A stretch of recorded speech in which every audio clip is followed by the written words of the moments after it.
Ул дөньяда булды.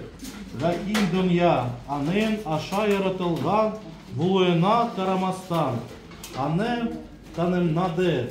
Ул үз кешеләре янына килде. Әмма үзенекеләр аны кабул итмәде. Аны кабул итеп, ана инанчыларга ул Алла балалары булу хукукын бирде.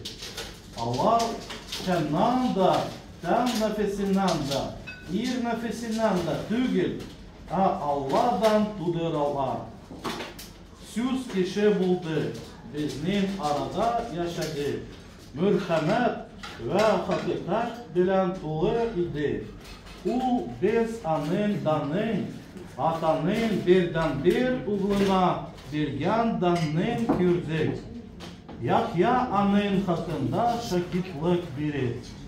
Артыннан килүче миннан алга чыкты.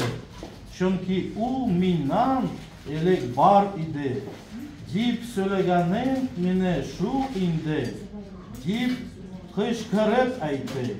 Аның тулылыгыннан без мөрхәмәт өстенә мөрхәмәт алдык. Канун Муса аркылы бирелгән мөрхәмәт һәм хакыйкать Гайса Мәсих аша килде. Алланы беркем, беркайчан күрмәгән, аны ата өчен иң якын, бердәнбер углы безгә танытты. Шөкер сиңа, и Ходаебыз, шөкер сиңа. Как все поняли, Женя прочитал Евангелие от Иоанна. Да, Первое начало, которое на Пасху читается у нас. Да. Хотел на русском прочитать, чтобы всем было понятно. Потому что тут у нас даже мусульмане присутствуют, гости пришли, наши братья мусульмане. Вот, посмотреть, да. Да, и сестры. Перевод, да. да? Вот, давай меня открой,